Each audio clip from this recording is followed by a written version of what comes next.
Chris Bisey is our special guest blogger, our resident blogger this morning, president of the Downtown Edmonton Community League. Now, as part of your role, Chris, you've got to produce the morning with us. And so you put in a call to your friend Shauna Warwick of the 104th Street Steering Committee. Welcome, Shauna. Thank you. Let's cut right to it. In your own backyard, there's about to be a whole lot of shovels tearing into that soil. The Downtown Arena project given the green light officially yesterday in council. Absolutely, yeah. The committee is actually very excited about the arena. Obviously, the businesses on the street and even the residents, it's obviously going to increase our foot traffic, improve the obviously profitability of the businesses on the street. And as residents, we're really excited because that's going to bring more services in for us and hopefully increase our property values as well. So we're very excited. This is huge for anybody from the Mercer Tavern all the way through that have invested and opened up their doors over the last few years. Absolutely. Yeah. Definitely. Yeah, and I mean, 104th Street is my favorite place downtown. For the last 15 years that I've been downtown, I've seen huge changes there. And what are the things that brought you to 104th Street? Why is it so special to you?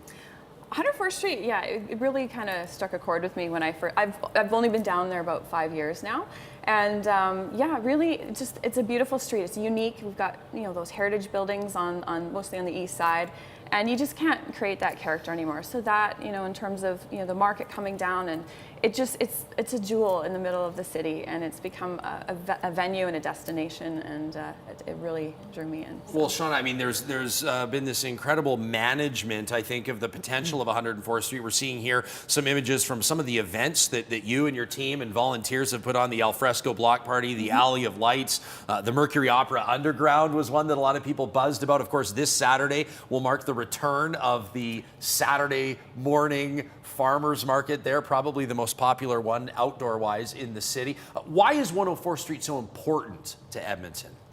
Well, 104th Street is important. Obviously, it's it's in the heart of the city. It's central. It's a really good concentration of residential as well as some really great businesses on the street. So and again, it's become a venue. So we're able to have events like Alfresco, like underground opera. And hopefully we want to bring other events to the street. So I think it's important. It's a great venue. It's a great gathering place for people. I think it's very important for downtown Edmonton. Chris, now you of course oversee the greater Edmonton downtown as president of the Downtown Community League. Why did you want to have Shauna here this morning? Why did you want to talk about 104th Street? Why do you think it's so significant? I just think it's part of the kind of the new downtown and the revitalization downtown, and I think that can be characterized on 104th Street in particular.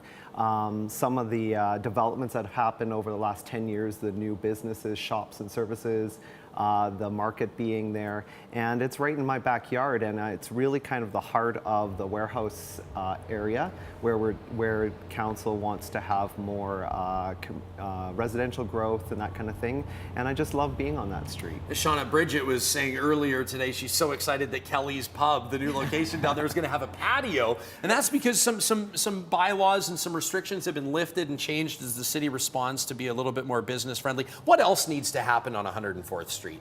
Well, I think, the relaxation of some of the patio bylaws for sure. That's, that was really big for us. We have, some big sidewalks. We really want to have people outside on the street.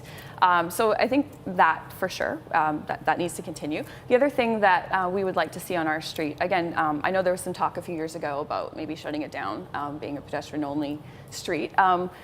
It's not really feasible in our opinion, but what we'd like to see is maybe the relaxation of the jaywalking bylaw, such as Bryce Howard Way, to make it more pedestrian friendly, that sort of thing. So all of these things are really good for our street. This conversation will continue on Twitter and on Facebook as well. And of course, as Chris live blogs through this morning at decl.org, we want to let you know right now, if wine is your thing, this is a way to support the initiatives down on 104th Street. This is the brand new Promenade Red. You can find it at Divine Wines on 104th Street. Proceeds from this sale will go toward the 104th Street Steering Committee. Some great events coming up, kicking off with this Saturday's opening up of the Farmers Market and then the Centennial Party on June 8th. Thanks for being here. Thank you. Great to see you. More with Chris Bisey, our blogger in residence this morning as BT continues at 7:20 Thursday morning.